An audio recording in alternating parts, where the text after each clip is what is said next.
అమెరికానేమో బంగ్లాదేశ్ సరిహద్దులలో ఒక ఇది సెయింట్ మార్టిన్ ద్వీపం దాన్ని అది గ్రిప్లో పెట్టుకుని అక్కడ ఒక బేస్ పెట్టేసుకోవాలని అది ఆలోచిస్తుంది. చైనాని దెబ్బకొట్టడానికి మంచి స్పాట్ అన్నటువంటిది.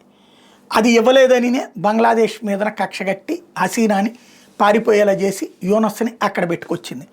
దాంతోపాటుగా బర్మాలోని కొంత ప్రాంతం, భారత్లో ఉన్నటువంటి అంటే భారత్ నుండి పాకిస్తాన్ ఆక్యుపై చేసుకున్నటువంటి ప్రాంతంలో కొంతది, ఇదంతా కలిపేసి ఒక క్రైస్తవ దేశం సృష్టించడానికి కుట్ర పన్నుతోందన్నటువంటిది కూడా అంతర్జాతీయంగా భారతదేశం అందరికీ అర్థమయ్యేలా చెప్పగలిగింది. అయితే వీళ్ళు రెచ్చగొడుతున్న బర్మాలోని గ్రూపులు, వీళ్ళు అంటే మయన్మార్లోని బర్మాలోని గ్రూపులు, బంగ్లాదేశ్కి సంబంధించినటువంటి సరిహద్దుల్లో ఉన్నటువంటి గ్రూపులు, అక్కడ ఉన్న బంగ్లాదేశ్ ప్రభుత్వానికంటే వాళ్ళకే ఆ ప్రాంతం మీద పట్టుంది. అట్లాగే మయన్మార్ సైనిక పాలకుల కంటే తమ ప్రాంతంలో అక్కడ ఉన్న గ్రూపులకే పట్టుంది. ఆ గ్రూపులు ఆ ప్రాంతాలు సేఫ్ కావాలనుకుంటే ఇండియాలో కలిసిపోతామన్నటువంటి ప్రపోజల్స్ పెడుతున్నారు.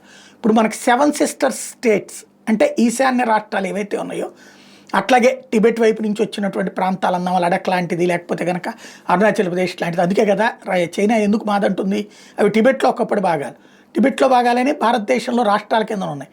అది టిబెట్ భాగాలు కాబట్టి టిబెట్ మేము ఆక్రమించుకున్నందుకు జవహర్లాల్ నెహ్రూ కూడా సంతకం పెట్టాడు కాబట్టి అవి ఇచ్చేయమంటుంటుంది అనమాట. అట్లాంటి వ్యవహారం ఇప్పుడు ఇట్లాగా 2 కొత్త స్టేట్స్ రావడానికి 7 సిస్టర్స్ కాస్త 9 సిస్టర్స్ అవుతామంటున్నాయి.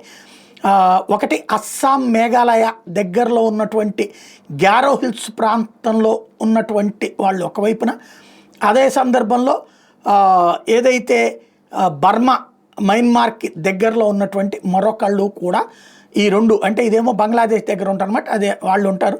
వాళ్ళు వచ్చేటప్పటికి ఇప్పుడు 7 సిస్టర్స్ కిందన మమ్మల్ని ప్రిపేర్ చేయండి, మమ్మల్ని ఇంకో మీ దగ్గర ఇంకో 2 సిస్టర్స్ కింద మమ్మల్ని కన్సిడర్ చేయండి అని అడుగుతున్నారు.